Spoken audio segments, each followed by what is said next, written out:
хоол хүнсний аюулгүй байдалтай нөлөөлж идэг нөгөө одоо жишээ нь ус зэнтэй ус. Тэгээд нөгөө хот оршин тогтнох гол юм захилгаан эрчим хүчтэй тэр болгон ч одоо уламжлалт байдлаар явах юм бол одоо нүүрсээ түлдэг чинь нөгөө байгалийн баялагаа ашиглаад байгаа байхгүй. Байгалийн баялаг гэдэг чинь өөрөө хязгаартай. Нэг өдөр дуусна.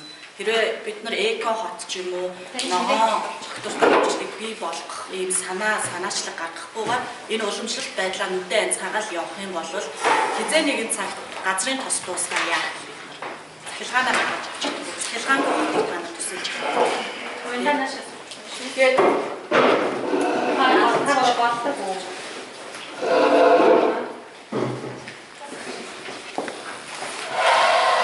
яац ч нөгөө уламжлалт төлөвлөлт юм уламжлалт байдлаас захилгааны эрчим хүчээр гаргаж аваад хогоо газарт тулаа хогоо биднэрч уламжлалт байдлаар яаж үсгэх вэ гэдэг газарт тулдаг лент хэлдэг тийм. Тэгээд газарт тулаад манай дэлхийн газар нутаг чинь хязгаартай шүү дээ. Ингээл тэгээд нөгөө газар чинь ингээд буулгах тусмаа дүүрээд нөгөө хөрсөн шингэж чадахгүй нөгөө химийн хортой бодистой материал уучих. Ингээл дүүрэл тэлэл яваад ах тусмаа бид нар хогн удаал амьдарч эсвэл хогн дээрээ ногоо тавьж болчих байхгүй. Тэгэхээр хүн төрөлхтөө оршин тогтнож чадах уу? Хортой химийн бодистой үйл ногоо идэх юм оршин тогтнож чадах уу гэж бас нэг асуулт болчихж байгаа байхгүй. За болцсон тийм. За одоо 1.26 болж байна. Бид нар замаа 1.56 болоод хугацаа байгаа. Яг тэр энэ заалыг бид нар хөрвүүлж байгаа болохоор удаан үргэлжлүүлж сунжирч ярих боломж байхгүй. Тэгээ манайх нөгөө бямгагийн хилцүүлгүүд дээрээ тэгтээ эрсэн зочтой мүлжиё, тийм мэдлэгийн мүлжий, туршлагын мүлжий, сайн мүлжих хэрэгтэй тийм нэгэнд ингэж зориод аваад ирсэн юм. Мүлжих хэрэгтэй. Тэгэхээр яг үнэхээр одоо та нарт хариулт авмаар байгаа энэ хүмүүсийн мэдлэгийг мүлжмөр байгаа, туршлагын мүлжмөр байгаа ямар асуулт байна? Асуултуудаа тавь. Гараа өргөөд ээлж ээлжээр асууж болно. Асуух хугацаа 1 минут, хинээс асууж байгаагаа аюул тодорхой хэлнэ. Хариулт хэлэх хугацаа 3 минут. Тэрнээс удаан болох явах боломжгүй гэдгийг аль аль талд нь сануулад одоо хэлцүүлгээ эхлэе. За тэрнээс аюун бас эхний асуулт. Уянгаас асууя. Яг ногоон дээвргээ ярьж байхад өмнө нь бас яг бид нар шиг кино янз бүрийн юм дээрээс хардаг шүү дээ. Яг энийг манад хийх боломжтой гэдэг бодол аюул надад төрдөг байсан. Тэгэхээр жилийн дөрвөн удирдлын онцлог тааруулаад сайн жишээ гаргасан тийм хөт сүрэн бий юу? Яг бас төсвийн хөт жоохон тодорхой хэлвэтэй. Одоохондоо бол яг нөгөө ногоон яг хүүтэн цаг агаартай газар ногоон дээвэр хийсэн бол жишээ байхгүй. Миний судалснаар магадгүй миний судлаагүй юм жишээ байж магадгүй л дээ. Гэхдээ би яг нөгөө Монголд энэ жишээг хэрэгжүүлж болох уугүй юу гэдэг дээр судалгаа харах хийгээгүй амар сайн хийж мэдэхгүй байна. Миний яагаад энэ ногоон дээвэр ногоон ханч гэдэг юм уу те ийм жишээ хэрэгжиж гэнэ вэ гэж та нарт хэлээд байсан мэн нөгөө 100% бас энийг хөлбөрлж авахгүй ш.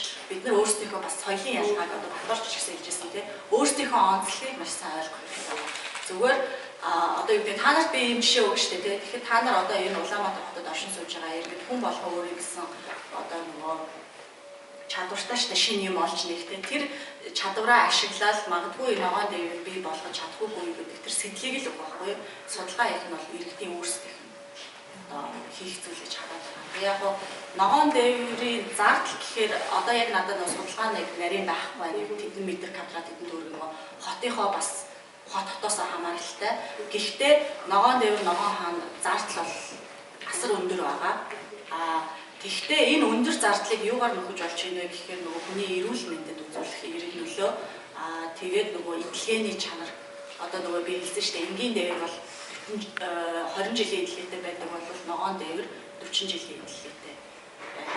Гэхдээ миний бодлоор бол ногоон дээврийг хэрэгжүүлэхэд Улаанбаатар хотод жоохон хүндрэлтэй яагаад гэвэл нөгөө барилгын даас шаарддаг энэ ч өөрөө нөгөө хүсдэг байдаг байхгүй. Тэгэхээр магадгүй хуучин байгаа юунуудтай биш эсвэл одоо нөгөө Токиод жишээ нь хэд шинээр нөгөө барьж байгаа барилгатаа ногоон дээвэр тавих ногоон дээвэр барих шаардлага тавьдаг гэдэг шиг тийм шин шаардлагуудыг оруулж ирвэл зүгээр ах гэж бодож байна. Яг өвлийн цагт нөгөө ургамал ногоо байхгүй болох ч гэсэндээ дулаан ойлголт нь бид нар бас ашиглах боломжтой байхгүй. Ногоон дээвэр дээр нэрч. Ногоон дээвэр Монгол байдаг.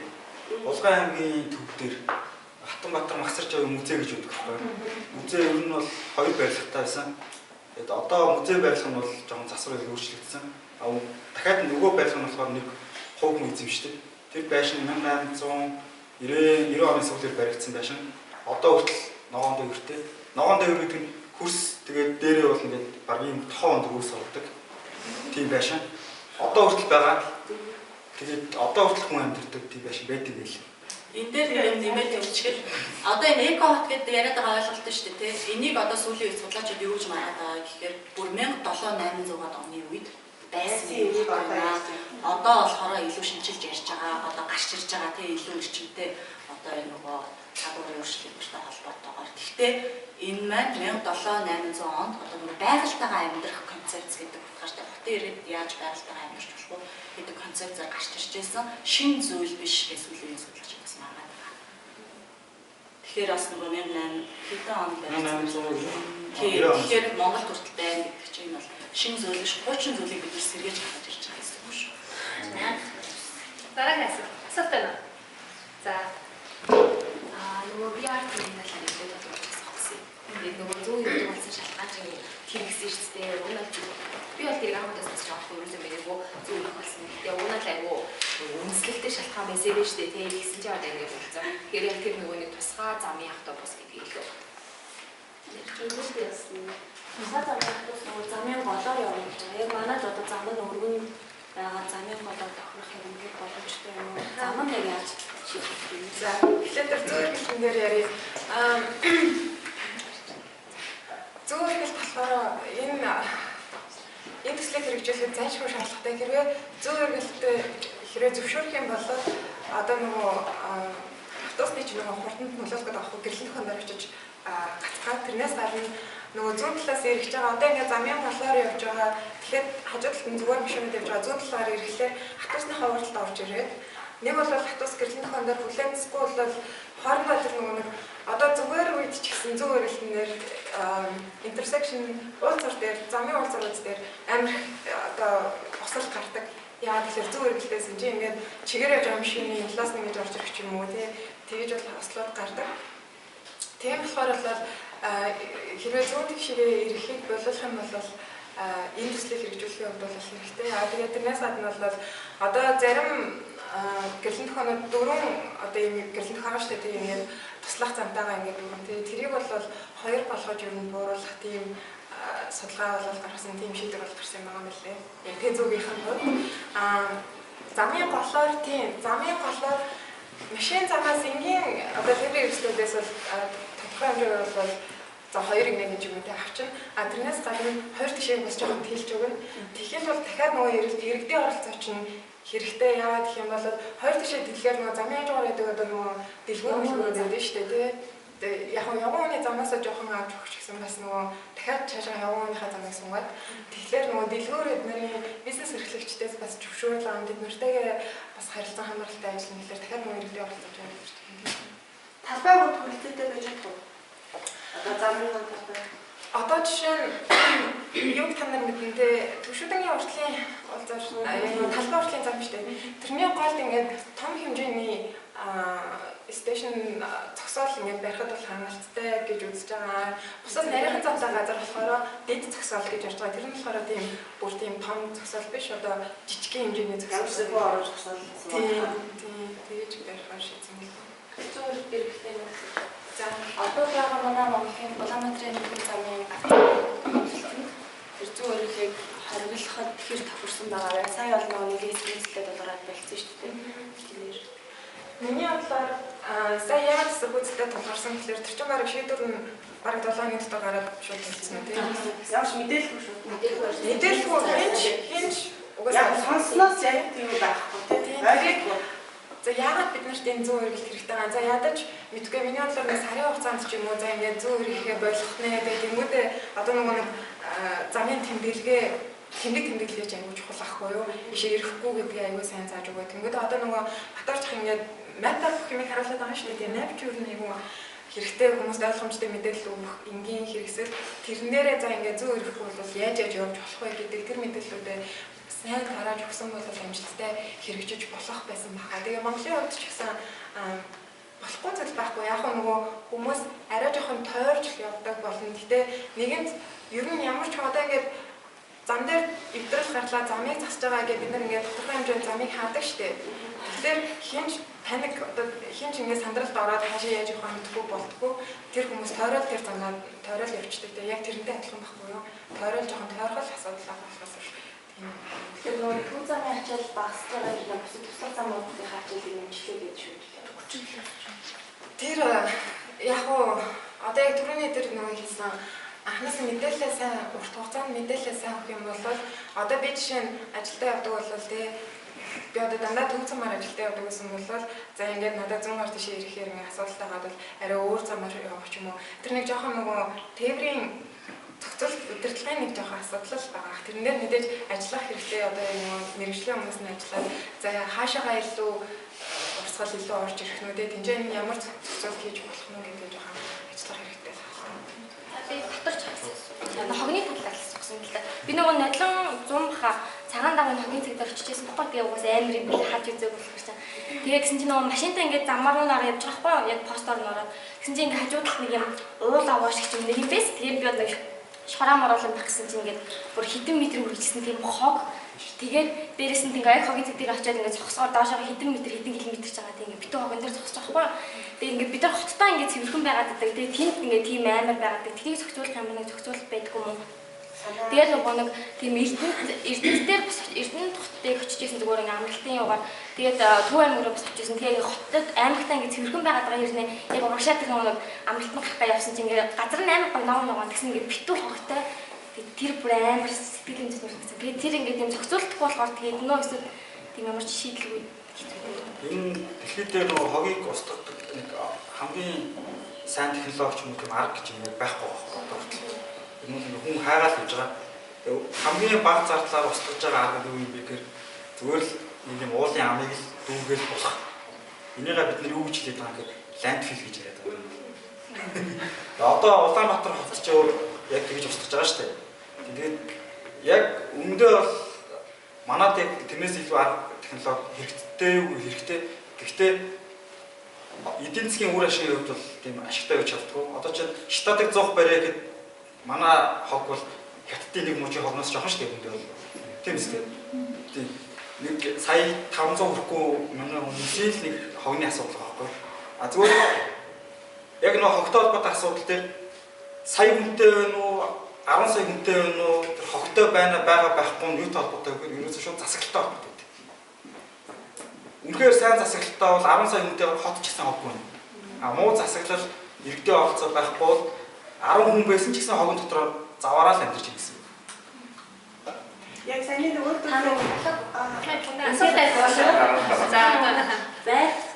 гэр хороол хоёр бол сардаа нэг томны мөнгө адилхан байдаг. Ачаал нь болохоор гэр хороолоос сардаа нэг удаа харин байрны өдөр болгоо. Энийг та яг судалж үзсэн үү? Ямар арга зам болсон? Энэ бол план дээр сэлж яриа шүү. Тэгээ ер нь бол яг одоо чинь гэр хорооллын яг 87 хороо гэдэг. Оросоосны 65 хороо. За гэхдээ гэр хорооллын 87 хорон дээр за дийлэнх нь бүгдийг бичлэх ба шүү дээ. Дийлэнх нь сард нэг удаа л авдаг. За илүү сайн авч байгаа нь өсрөө сард 2 мөн 3 удаа л авч байгаа. Тэр нь одоо хаана вэ гэхээр Баянгол дүргийн одоо тэр өргөөгийн арын маран гэдэг юм чинь яваад юм. Тэгээ энүүнээс одоо гарах арга зам гэр хороолны илүү их хог авч байгаа. Тэгээ баг өдөр болгон гэр хорооллыг бичмээр байгаа байхгүй. Одоо нөөс үнс энэ бол байна. Яг одоо зүгээр шууд за одоо ингээл нэг энийг өдөр болгон болгоё гэж шууд хэлэхэд хэцүүтэй. Чи өөрөө цаана асар их мөнгөний тухай явагдчихдаг. Одоо чинь би хогны компани эзэн байлаа гэж бодоход би нэг хорооны хогийг ачтныхаа төлөө нийслэлээс сар болгон 3-5 сая төгрөгийн татаас авдаг байхгүй. Тэгээд нэмэх нь тоолортой айл болгоны тогон дээрээс нь автоматар 2500 авч байгаа. Бас өөр ашигтай бизнес байгаа шүү дээ. Тэгэхээр одоо тэр хүнээс илүү ингээд зардал гаргаач гэдэг чинь тухайн хүний одоо хоолыг ингээд татж байгаа гэсэн үг байна. Тэгэхээр одоо энийг шийдэхэд бол ер нь бол маш тийм уран найрын арга. энэ дээр Тэгтээ энэ яг би нэг юм хаад анх яг энэ хогтой холбоотой юм хийж эхэлж байгаа. Одоо ингээд манай ингээд нэг Японд төгсөөд ирсэн, ингээд Германд сураад ирсэн найзууд ингээд манай хотод юм байдэн шүү дээ гэл тийм юм байна. Манайхын хогны өөртэй гэл тэрийг хараад манай яагаад юм байж болов уу гэсэн тийм л мэдрэмж төрж ирсэн. Тэгэл тэрийг хийх гээд үзсэн 6 жилийг ингээд нэг мэдсэн ч өнгөрөөцсөн тийм. Тэгээд эндээс харахад тухайн асуудлыг ингээд шийднэ гэдэг чинь өөрөө нэг зөвхөн төслийн нэг жилийн ч юм уу 2 жилийн хугацаа бол хангалтгүй. Энд дээр яг чи тэрийг хийх гэж байгаа бол өөрийнхөө цаг завыг тэг сэтгэлээ ингээд зориулах хэрэгтэй. Тэгэхгүй бол тэгэл өөрчлөгдөхгүй шүү дээ. Түрүү нөгөө Баторч дээр нөгөө хогийг устгах шилдэг шийдэл гараагүй байна гэж хэлжсэн шүү дээ, тий. Ягаад тэгж хэлж байгаа гэхээр одоо жишээлбэл бусад орны сайн жишээг аваад ирээ жишээлбэл хогийг ингээд нөгөө шатаагаад эрчим хүч гаргана гэх тий. Жишээ нь ихэд тэр incineration гэдэг багхгүй. Тэгээд тэрийг гаргалаа гэхэд манай багш их асууж ирсэн багхгүй. Яг хотынхаа хаана байрлалтай. Жишээ нь таны дөрөвт хог шатаах тэр одоо байгууламжийг та байлгуулахыг хүсв. Ягаад тэгэхээр нөгөө хог өөрөө шатгаараа нөгөө химийн хүнд металлууд байгаа учраас химийн бодис дэшээ дэгдээд тэр хавийнх нь хүмүүсийн нөгөө хорт хавдрын өвчлөл хаан болдог нэмэгддэг. Тэгэхээр хаана байрлуулах вэ гэдэг чинь өөрөө бас магаантай асуудал болоод байдаг байхгүй. Тэгээ хятадд хүртэл нөгөө cancer town гэдэг нөгөө хог шатаах байгууламжтай тийм дүрэг байдаг. Тэр дүргийн хүмүүсийн нөгөө хорт хавдрын өвчлөл нь бүр асар их байдаг. Тэгэхээр нөгөө шилдэг шийдэл олчлоо гэж бид нар одоо юу гэх юм гадаадын шилдэг шийдлийг авчраад Монголд хэрэгжүүлэх гэтэл тэр гадаадын шилдэг шийдэл чинь яг судлаад тэгээ судлаачдын зүгээс аваад үзэхэд бас л янз бүрийн асуудалтай болсон. Тэгээд ер нь бол яг явж одоо яг хүн өөрийнхөө хэрэглээг хянахал асуудал байна. Тийм хог. Жишээ хог гаргахаас Францын одоо нэг хотын нэг архитектор хүн ингээд уулзаад тэр хүн юу яаж тэр хүн архитектор хүн шүү дээ. Би одоо хотынхаа хүмүүсийг одоо өдөр болгон биш зүгээр 7 хоногт нэг удаа усанд ордог болох зорилготой гэж. Үнээрээ энэ чинь нөгөө чи өөрөө юу вэ гэхээр одоо бидний зүгээр ингээл амар тийм юм гал цал ийм байдал чинь эргээд нөгөө байгаль орчин яг тухайн яг жоохон бие дэвтэйгэн ч гэсэн яг үндэ бид нар усанд орохгүй бол жилч байж болно шүү дээ. За яг энэ бол хэтрүүлэг шүү. Тэгэхээр зүгээр нэмээд чи одоо ингээд манай өмнө нь хуванцраа одоо ингээд энэ ундааны санаад байгаа шүү дээ. Хуванцрыг бид нар өмнө нь хятад руу хог аяллаа гаргадаг гэсэн байхгүй дээ. Хятадд очиод хэмэл урсгалыг би жоохон мэрэгжлийн өмнө хажууд болчихлоо шүү. Тэгээд сая 7 сараас өнгөрсөн оны 7 сараас ахуулаад хятад гаднаас ийм хог аялал авах болцсон. Одоо тэгээ Монголд одоо ер нь сав төгдөг хүмүүс ч юм хавралцсан байна шүү дээ. Яг тэгэхээр авах болцсон. Тийм болохоор та нар ч гэсэн бид нар өөрснөөдөө хүмүүс хог хаягдлаа багасхын үднээс энийг бид нар дахиад ус игээд нэг авсан самн дээрээ дахиад тэрийг ус игээд хэрэглээд яваад иж болно. Дандаа тэр болгон шинэ ус аваад байх шаардлага. Одоо наяа давж яваад. Энэ нөгөө зурчин дээр дахиад нэг нэмж хэлээ. Тэр Франц эрдэмтэн 7 хоногт нэг удаа усанд оруулъя гэж ирсэн шүү дээ. Энэ чинь өөрөө асар том судалгааны нэг ажил байхгүй юу? Нөгөө эрдэмтдийн судлаад байгаа. Ягаад гэхээр бидний одоо нөгөө тав тухтай амьдрал гэдэг чинь одоо нөгөө бидний дахин суудсан байгаа стереотип тав тухтай амьдрал гэдэг чинь одоо биднийхээ бол нөгөө өдөр болгон усанд орох ч юм уу цэвэрхэн байх эн чинь бол тав тухайг хангаж байгаа гэдэг. Тэгэхээр бид нар энэ эко доктортой хөгжлийг бий болгохын тулд энэ тав тухтай байдал гэсэн юг эвдэх хэрэгтэй. Ойлголтыг өөрчлөх хэрэгтэй. Одоо жишээ нь дээр үед 19-р зууны үед жишээ нь гэхэд бидний байшин болгонд жишээ нь гэхэд юу байсан нь шүршүүр байсан нь байгаад байхгүй тий. Магадгүй бүр шашныхаа үднээс усанд одоо тий ойр ойрхон орох нь муу гэж үздэг ч юм уу тий. Тэр юугаараа одоо усны хэрэглээ бага байсан ч юм уу тий. Тэгэхээр нөгөө одоо бидний энэ байгаа уламжлалт бий бүтц чинь биднийг одоо нөгөө энэ байгалийн баялагийг ашиглах одоо явцыг бүр эрчимжүүлээд бүр амар тав тухтай болгоцсон. Одоо жишээ нь бидний стандартаар бол орон сууц болгон тий өөр ингэсэн шүршүүртэй байх хэрэгтэй гэдэг ч юм уу. Нэг тийм энэ нь болохоор өөрөө та нар цаашаа судлахыг хүсэх юм бол нөгөө behavioral study гэдэг зам төлөвийн судалгаа. Ингээд зөвхөн өөрөө жишээ ярьж 12 онд авсан сахлын биш одоо хүртэл байгаа. Гэхдээ би тийм амар муухай харагдахгүй байгаа. Би чигээр тоо өөр дээрээ зөвхөн бодоод ингээд нэг хичгээ юм хийх асуудал байхгүй. Миний хэлц. Тэгээд одоо дэлгэцээс одоо 120-аас одоо номын сан хүртэл дугуун зам хийсэн шүү дээ. Тэгээ одоо нэг тэрний талаар бас мэдээлэл байгаа юу. Тэгээ Батэрч дэлгэцээс яасан. Танаа нэг сайн туршлага нэг ажил үйл ажил байдаг шүү дээ. Гэр харьяалал. Тэрний хамгийн ихний өртөө бол ногоонорын төсөл байна. Тэгээ бас ганцхан бас яг энэ асуултуудыг нэцээх нэг тийм өртөө агуулгамжтай өртөө байна. Тэрний талаар бас ярьж өгөөч. Бас нэг юм жишээ байна л да. Яг өмнө одоо аль улсад нэг торц суул амар том юм ирүүлэлт нь малгай өмсдөг. Тэр хотод тэгэхээр Испани тэр хотод тэгэхээр нөгөө өмнө дээр үед бүгд нөгөө цонхороо бас мас тэр хог хаяглаа бүгд шиддэг өсгөө тэрнээс хамгаалж тэр том малгай өмсдөг байсан. Тэр хот тэгээд дайрс амар гоё хурдан хэмжээний нөгөө цэвэрхэн болсон тийм. Иймэрхүү жишээнүүд яг энэ чинь ажиллахаас илүү яг тэр гоё стандартчсан тийм шинэ юмнуудыг Монголд хөрсөнд яг яаж буулгах вэ? Тэгээс нь сая хогны асуудал дээр их юм бол яг үйлдвэр дахин улс сурлагч юм шатаар тийм авчирхаар яг Монгол ингээд Улаанбаатар ойрхон авчлаа гэхэд Улаанбаатарын хог аядлыг жил баруун 6 сарын дотор бүгдийг шатаараа дахин улсаар дуусчихсан. Тэгээд цаашраа хөгжлөх хогийг яах вэ гэхээр хоггүй болчиход байгаа. Аймагуудаасаа татах уу гэхээр тэр чинь амар зардал болчихно. Тэгэхээр яг тэр туршлагуудыг Монголд яг яаж авчрах уу, жижигийг барих уу, өөрөөр шийдэх үү гэх юм асуудал болж байна. Тийм. Монгол Улаанбаатар хотод одоо нийт ингээд дугуйн замын амжилт 49.5 км байгаа байхгүй юу. Гэтэл машин замч юм бол 10 гаруй мянга байгаа. Тэ 10 гаруй км. Энэ нь болохоор олон улсад бол амар хангалттай байх тоо. Тэгээд би тэр яг тэр одоо тэр 100-аас хүртэл номын самчлаадаг юм дээр жоохон шүмжлэлтэй ханддаг л да. Яагаад гэх юм бол тэр зүгээр хүний замнаас явганы замнаас амгуудаа будаад дугуйн зам болгоцсон. Гэтэл дугуйн байгаа тийм дугуйн байгаа хүмүүс чинь хэцүү шттэ нөгөө ингээд сайхан явж байсан чинь зогсоод дахиад жинтэй хүч гаргаж байгаа. Тэгэх дургүй байдаг байхгүй зогсох дургүй байдаг шууд ингээд чигээрээ явах дуртай байдаг. Гэтэл явганы зам дээр ингээд холдоод гарцсан тэн дээр сайхан чигээрээ явах юм бол нөгөө явганы авчиж мөргөл боо юм болох байлгүй дээ. Тэгэхээр яг нөгөө нэг юу гэдэг штэ дэмжин гарын артлын зам байдаг штэ нэг нэлийн урт юм дугуйн зам. Тэр бол аюу шаардлага байсан. Угаасаа тустай юм юутай яг дугуйн зам гэдэг ингээд салгаад өгсөн явганы замаас салгацсан. Тэр бол маш сайн босон. Тэр яг 120-ын тэр бол жоохон тийм тэр дугуйн зам биш их хэцүү юм шиг санагддаг шүү дээ. Дугуйн зам явж ирснээр шундын нотод болох.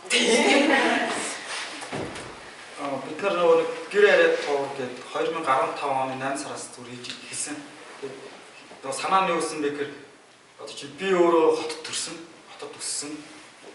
Гэхдээ хотынхоо тухай мэддэг байсан байхгүй. Мэдхийн тулд зүгээр л явж үзэл үзэж байгаа тэр зөвлөл гэр яриад туур гэж ирсэн. Тэгээд ер нь бол тэрнээс хойш за мэдхгүй одоо бараг хэд ч хийсэн баг 200 хүрсэн юм баг удаа явсан.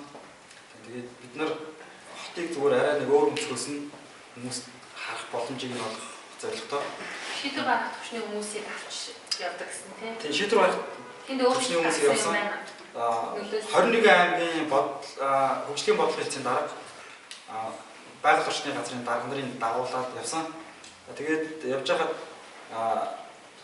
шууд ингээд гой санаанууд гарсан. Одоо ч хог утаа нохоо гэж юм аймаг болгон дээр Улаанбаатарын жижиг хөлбөрөд явж байгаа шүү дээ. Тэгээд хотод яг ингээд шийдсэн тэр кейсүүдийг үзээд тухайн нэг шийдвэр гаргах хүмүүс энийг нэрээ ингээд хийж болох юм байна гэдэг авч ирсэн тийм туршлага байгаа. Тэн дээр чинь зорилбын нохоо устгах нэг арга байсан.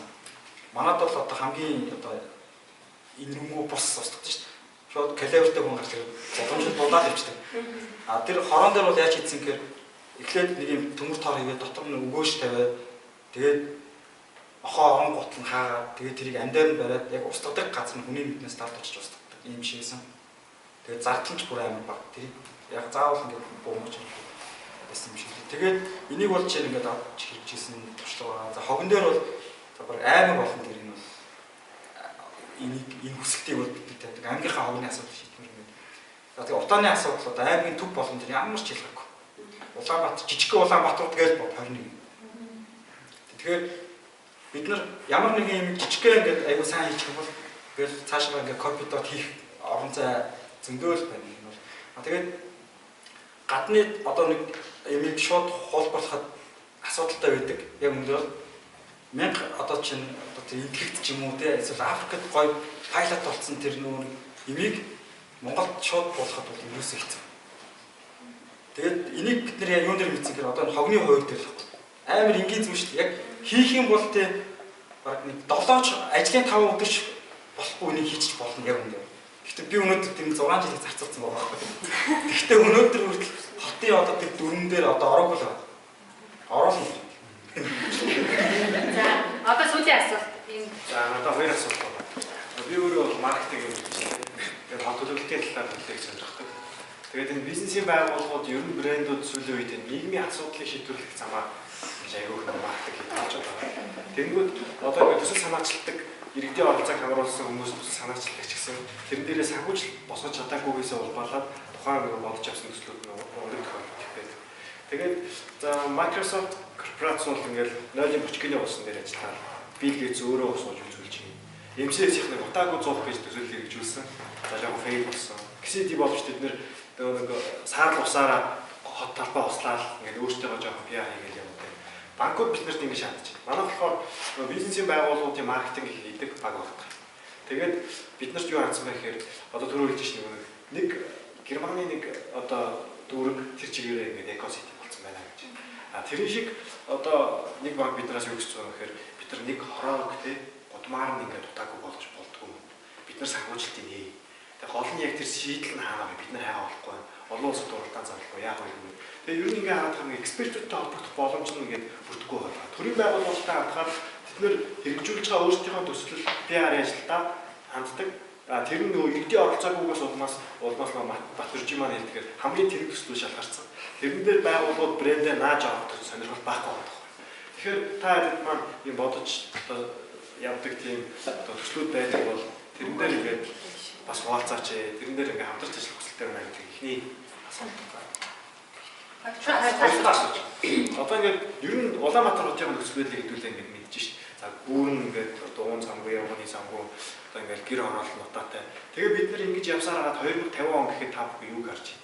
Бид нар одоо Metro Eco-City эсвэл Багнуурын оюутнуудын тэр одоо 150 мянган хүнтэй хот гэдэг шиг тусдаа ер нь ингэж нэг тийм дэд хот байгуулгын зүйл юм уу? Эсвэл яг энэ чигээрээ бүх юмаа шинээр төлөвлөөд одоо замаа өргөн болгоод шинэ тусгай зам явах тусаа бариад ингээд явах нь ер нь зүйл айлын зүйл өөртөө хүмүүдэг. Сүүлийн асуудал чинь гурлаа ингээд бичдэг байна.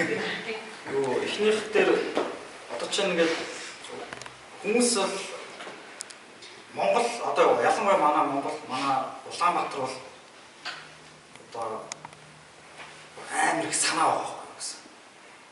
Гадны хүмүүс ирээд энэ дээр бол ямар нэгэн одоо прожектууд хийгээд ингээд ер нь яваад байна л да. Тэгээд бас учир дутагдaltaй юм байд юм. Яг миний ингээ уудаж байсан хүмүүсийг хараад яг одоо адилхан нэг юм эко хороо ч юм уу ингээл юм яриад тий. Тэгэл гой пропозал бичээл тэгээд том донорудаас мөнгө аваад гээл аюу гой өнгөтэй зураг бариад яваад байгаа юм. Гүнээрээ тэгээд гол алдаа нь юу гэдэг вэ гэхээр тэр community бэлтгэн гэдэг чинь өөрөө цаг хугацааны ажил. Энэ чинь өөрөө цэвэр нийгмийн ажил одоо тэр нэг соёлын гэрүүлэх дадаа гэдэг юм шиг явж иж дараа нь яг нөгөө тэр ямар ч гоё төсөл байсан тэд нар бол одоо сум. Манайхан болохоор хүмүүсээ бэлтгэхгүйгээр амар гоё санааг шууд хүчээр суулгах гэдэг байхгүй. Том алдаа нь ерөөсөө одоо яг бүр авшиг бэлэн болцсон яг тэр хороогоо ч юм уу нэг годомж байх юм бол бэлэн болцсон гэдэг чинь юу хэлээд байгаа гэхээр тэнд амьдарч байгаа бүх хүн одоо яг чиний яриад байгаа тэр гоё төслөөр амьсгалаад бүр ингээд хүлээгээтэй ингэж байгаа юм хэлж байгаа. Тэрийг хэн хийдэг вэ гэхээр ер нь бол одоо төрөл энийг хийж чадахгүй маань. Одоо энэ тэр орон зайг иргэний нийгэм байгуулахад чадан ядны жижиг нэг яваад байгаа байхгүй. Тэгэхээр хэрвээ үнэхээр түүл төсөл хийх гэж байгаа бол тэгэхээр яг тэр нөгөө нэг community бэлддэг баг нь эхэлж ажиллаад тэгээд тэрэн дээрээ үнсэж дараагийн төсөл нь явах хэрэгтэй. Миний санаа. Байна шүү. Дараач тийм үү? 50 он. Гоё л юм байна шүү дээ. Тэгээ Батар чахтаа гэсэн санааны юм л да. Ер нь яг ингээд нөхцөл байдлын энэ локал хүмүүс юу Монголын асуудлыг монголчууд өөрсдөө мэднэ. Гадаадын юм ингээд хичнээн хүмүүс ирээд ингээд сайхан санаа гаргасан ч гэсэн тэд нар бол яг бидний одоо соёлоос ч болоод юм уу ямар асуудал байгаа гэдэг тэр бол сайн гаргаад ирж чадахгүй. Тэгэхээр миний бодлоор бол яг иргэний нийгмийн байгууллагууд одоо энэ гэр community center ч юм уу энэ шиг маш олон байгууллагууд development хөгжүүлэлттэй байгуулалт талдаач байна. Эсвэл нөгөө gender ч юм уу хүчирхийл нөгөө гэр бүлийн хүчирхийлэл ер нь зөндөл олон байгууллагууд нэлээд сайн юм хийж байгаа. Яг жижигхэн л төслүүд нь жижигхэн ч гэсэн сайн ингээд хийж байгаа байгууллагууд зөндөө байдаг. Магадгүй тэрийг нөгөө яг тэр нөгөө төрөмс байгууллагуудаар ингээд одоо төрөмс байгууллагын хаяа нэг за жишээ нь утааны талаар ярьсан юм дээр ер нь дандаа төрөмс байгууллагууд байж л гэхдээ тийм ингээд инфо ийштэй яваад хүмүүстэй ингээд нөгөө нийтбүрийг явах юм бол гайгүй болтох байхаа. Тэгээд яг сая Давос дээр Давас гэдэг нэг сайн хэлсэн шүү дээ. Тэн дээр манай Монголын нэг төсөл яригдсан л да. Тэр бол яг гадаадын компани гэдэг энэ Монгол хоёр тал хэрэгжүүлж байгаа одоо тэр MicroCD гэдэг концептыг Монголд хэрэгжүүлэх 5,000 эхний ээлжинд 5,000 хүрэхийг хамруулахаар нэг тийм төсөл яригдаад байгаа. Utopia Studio гэдэг хайхын мэтлэл болсон баг. Тэрийг бас сонирхоод үзгүй дээ. Гэхдээ тэр бол аюу том хэмжээний өндөр хөрөнгө оруулалт шаардсан тийм төсөл байсан. Хоёр дахь асуудал 2005 он яг нөгөө альва улс орны эдийн засгийн хөгжих тусмаа байгаль орчны хувь нөгөө авах арга хэмжээнүүд нэмэгдээд илүү сайжраа явдаг. Тэгээд манай Монгол улсад ч гэсэн хөгжүүлэлгүүдээ одоо тийм хөгжүүл байгаа шүү дээ ер нь бол тийм. Тэгэхээр яг одоо ямар байх бол би үлээж мэдэхгүй байна. Гэтэ айгүй сайжрах хаа тэгээд эдийн засгийн хөгжих тусмаа тэгээд байгаль орчны хангалттай хэмжээнүүдийг аваад юм байна. Онцгойчлаа. Эхний асуултыг хариулт гэхэд одоо нийгмийн харилцааны хүрээндээ ямар ажил хийж болох вэ? Энэ дээр нэг хэцүү юм одоо судлаачид ч гэсэн ярьдаг юм. Яг нийгмийн харилцааны үед энэ чинь бас бизнес сонирхол явж байгаа шүү дээ. Өөрсдөө компаниас сурчлаа. Тэгэхээр яадгүй гэхээр нөгөө хурдан үр дүнтэй хүсэж байдаг байхгүй. Одоо энэ гадаадын нэг recycling ч юм уу, хог дахин боловсруулах системийг ачаад Монгол цалгаа бид нар энийг хэрэгжүүлсэн шийдэж байдаг юм уу. Тэгэхээр надад бол нийгмийн харилцааны хүрээнд компаниуд илүү судалгааг дэмжээсэй гэдэг. Хаасаагүй нөгөө судалгаан дээр хөрөнгө мөнгө байдгүй. Одоо энэ олон улсад гараад байгаа сайн жишээ те ногоон дээр ногоон ханч гэдэг юм үү те. Эдгээр чи яаж бий болоод байгаа вэ гэхээр асар их хөрөнгө оруулалтаа судалгааны үр дүнгууд багхгүй юу. Тэр одоо яг газар юм яаж хэрэгжих вэ гэдэг те. Тэгэхээр одоо нийгмийн хариуцлагынхаа хүрээнд компаниуд надад илүү нөгөө нэг судлаачдтайгаа ажиллах судалгаа одоо жишээ нь гэхэд нэг дүүрийг эко болгож хөгжүүлэх гэхэд жишээ нь гэхэд одоо вобоны жишээн дээр тэр нөгөө хот төлөвлөлтийн бүр эхнээсээ оролцсон гэж байгаа байхгүй юу. Тэгэхээр тэр оролцох механизмыг яаж одоо гаргах вэ те тэр механизмыг яаж бүрдүүлэх вэ гэдэг надад судалгааг дэмжсэн тийм төслүүд хэрэгжүүлвэл надад зүгээр санагдаж байгаа байхгүй юу. Хоёр дахь асуултан дээр одоо тэр нөгөө Майдар эко хот те Багнуурын эко хот гэдэг яриад байна. Би нөгөө Тянжины эко хотыг бас слайд лекцэнд оруулсан л та сэтгүүлчд байгаа учраас яагаад тэгэхээр Майдар эко хот одоо ингээд удахгүй хэрэгжин шиг юм уу Германы асар үнэтэй тэр нөгөө хот төлөвлөгч компанитэй авчирч одоо төслөө гаргуулсан зураг төслүүд байгаа. Гэтэл яг энэ зураг төслөөр нь иргэдийн оролцоо байсан уу те яагаад гэвэл эцээ бид нар тэр одоо хүмүүс л тэнд очиж амьдрын шүү дээ те.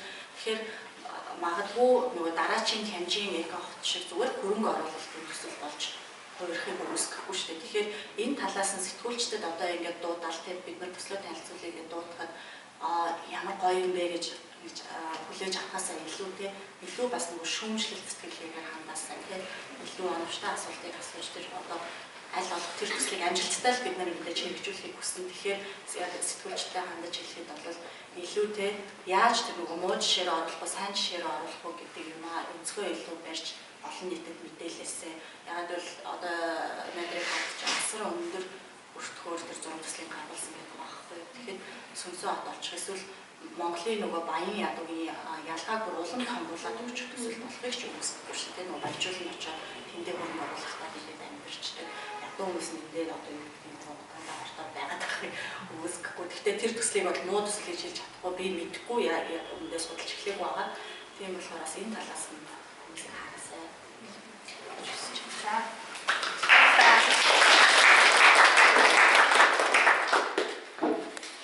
За хүрэлцэн ирсэн бүх хүмүүстээ баярлалаа. Манай өнөөдрийн эко хот хэлцүүлэг ерөнхийдөө маш амжилттай боллоо тий. Итгэгч нар маань маш сайхан ярилцлагуудыг хийдэг, айгүй туршлага хуваалцсан, мэдлэг хуваалцсан.